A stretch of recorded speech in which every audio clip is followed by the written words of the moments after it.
요한계시록 1장 1절을 봉독해 올리겠습니다. 예수 그리스도의 계시라.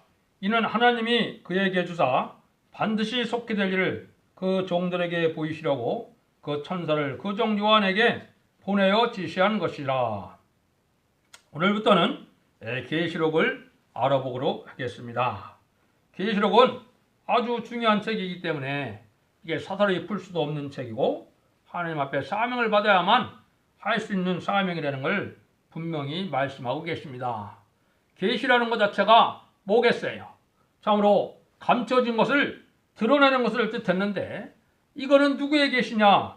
하나님의 계시니까 하나님이 알려주지 않으면 알 수 없다는 그런 뜻이 내포되어 있는 겁니다. 그렇기 때문에 하나님이 알려주지 아니한 계시록을 증거하는 것 자체는 엄청난 하나님 앞에 범죄행위라는 것을 나중에 보면 알게 될 것입니다. 그래서 이것은 하나님이 알려줘야만 하는 것이고 하나님이 알려주지 않는 것을 인간이 억지로 풀다 보면 오히려 멸망의 말씀이 될 수도 있는 겁니다. 그래서 우리가 중요하게 여겨야 되는데 그러면 이 사도 요한에게 계시록을 쓰라고 하셨죠? 그러면 여기에 또한 중요한 의미가 있는 겁니다.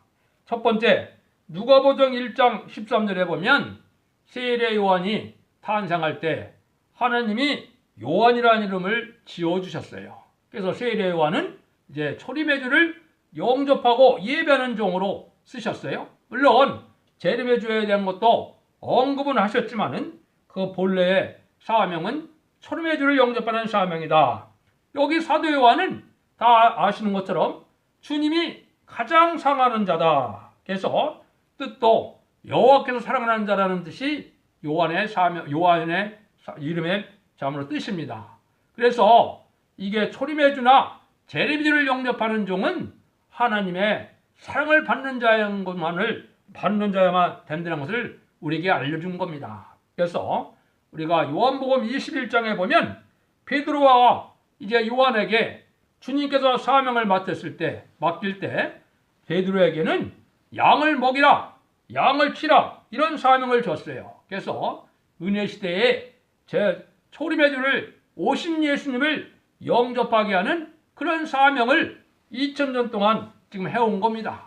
사도 요한에게는 그 사명이 아니고 내가 올 때까지 머물러 두게 하는 사명은 재림의 주를 영접하게 하는 사명이고 그 사명이 뭐로 나타난 거냐? 그것이 바로 계시록을 쓰는 사명으로 나타난 것입니다.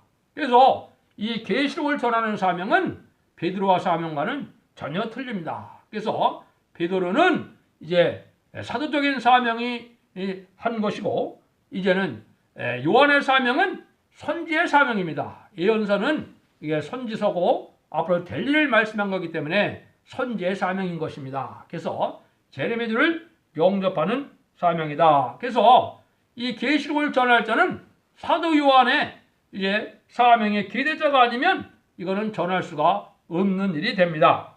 그래서 마가복음 3장 17절에 보면 사도 요한에게는 보아너게라는 그러한 사명 이름을 주셨어요. 아시는 것처럼 이게 이제는 우리의 아들이라는 심판주의 역사를 뜻한 겁니다. 말세 사명자를 뜻했지요. 그래서 사도 요한계통의 사명자가 되는 것을 뜻했습니다. 물론 이 사명자는 나중에 14만 4천 명이 다 해당되지만은 첫 번째로는 한 성부적인 종을 뜻했다고 봐야 됩니다. 그냥 간단히 이 계시록을 전할 때에 대한 사명자는 성경의 예언서에 참으로 많은 곳에 이게 예언이 되어 있고 숨겨져 있습니다. 그거를 알지 못하기 때문에 지금 각자가 계시록을 전하는 사명으로 알고 각자가 계시록을 전하고 있는데 제가 보는 눈에는 한 명도 이게 바르게 전할 수 있는 자가 없다고 저는 생각이 듭니다. 그래서 간단히 알려주면은 스가랴 4장 10절에 이제 하느님이 기뻐하는 자야만 됩니다. 하느님이 기뻐하는 자가 누구냐? 다림줄의 진리를 지었기 때문에 기뻐한다. 이건 하느님께서 인정한 계시록의 심판의 기준이 되는 해석을 뜻했는데 예언서 계시록을 하느님의 뜻대로 해석할 수 있는 그 종이 되어야 되고 그 종은 하느님이 기뻐하는 종이다. 그렇게 되어 있거든요.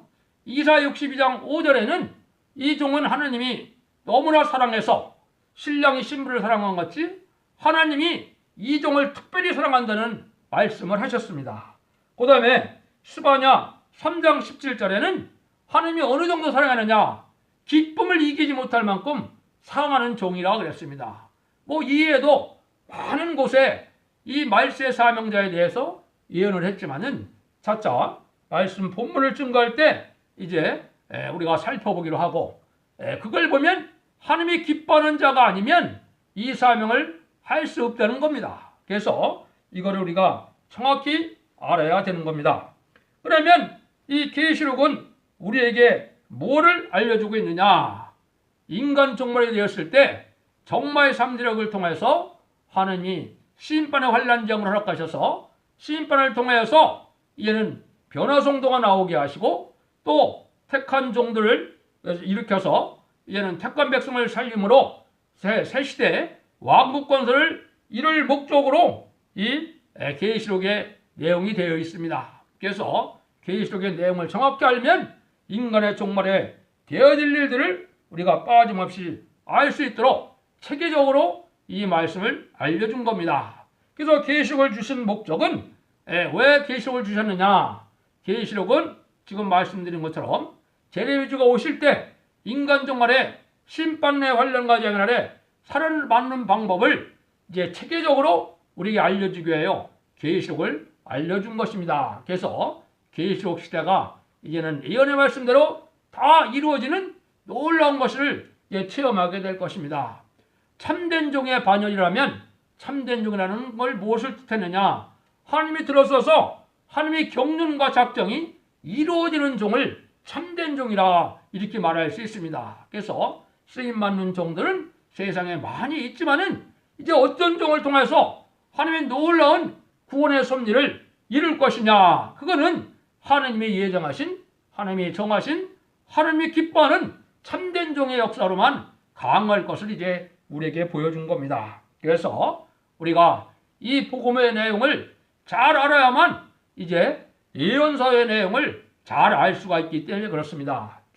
계시록과 예언서, 이사야부터 말라기까지 17권의 예언서를 정확히 알 수 있도록 그러한 키가 되는 성경이 바로 계시록입니다. 그래서 그 계시록을 잘 깨달으면 그 영감으로 옛날 옛적에 2500년, 2700년 전에 쓰여진 예언서를 정확히 이 시대에 증거해서 말세의 종의 사명을 감당케 하는 것이 하나님의 뜻입니다.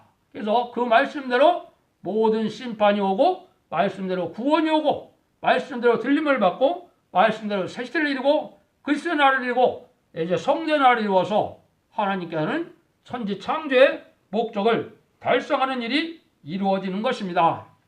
시대적인 것을 조금만 말씀을 드리면, 지금까지는 이제 예수 그리스도를 구세로 영접하고 부활 승천하여 장으로 대언기도로 성령을 보내주신다는 걸 믿으면 중상을 받아서 영원 구원받는 시대가 지금까지 은혜 시대의 역사입니다. 근데 이제는 환란과 재난의 심판의 날에 영과 육이 살아서 죽음을 맛보지 않고 들림을 받고, 또 이제는 심판과 환란의 날에 살아남아서 새 시대의 백성이 되는 두 가지의 구원의 섭리를 이루어오는 것이 이제 이 시대의 복음인데, 이거는 야구회도라 그러는 겁니다. 그래서 지금까지는 십자가회도를 전했지만은 이제는 새 시대 가는 진리인 야구회도를 전할 때가 된 것이 계시록 시대가 본격적으로 이루어지는 때가 된 겁니다. 그래서 계시록의 내용은 이제 차차 살펴보겠지만은 몇 가지로 되어 있습니까?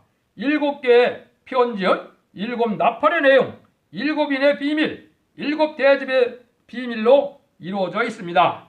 7교회는 주님이 세상을 심판할 때 첫대 교회가 돼 재림의 주를 영접할 첫대 교회 신앙 노선과 하나님께 주님께서 칭찬받을 일과 책망받을 일을 잘 고쳐나가야만 재림의 주를 영접할 수 있다는 것을 우리에게 알려준 신앙 노선을 가르쳐준 것입니다. 7 나팔은 종말의 환란이 어떻게 오게 되느냐, 환란이 오는 순서를 알려준 겁니다. 일곱이는 바로 뭐냐? 이제 이 시대를 바로 분별할 수 있도록 때를 알고 각성하라는 그런 뜻으로 인해 내용으로 이제는 시대적인 이제 분별을 할 수 있도록 알려준 겁니다. 일곱 대접은 이제 뭐냐? 인간 종말의 심판의 대상이 된 인간들을 뜻했는데 계시록 13장에서 짐승의 패를 받은 자들이 완전히 멸망당할 것을 보여준 것입니다. 그래서 대접장례에는 아마겟돈도 포함되어 있지만은 그 마지막 심판의 내용을 알려주는 것으로 계시록이 이루어져 있습니다. 그래서 간단히 또 계시록을 주신 목적을 언급해 보면 첫 번째는 제레미야주를 영접할 신앙 준비를 할 수 있기 때문입니다. 그래서 계시록을 알지 못하면 제레미야주를 영접할 수 없음을 우리가 잘 알아야 됩니다.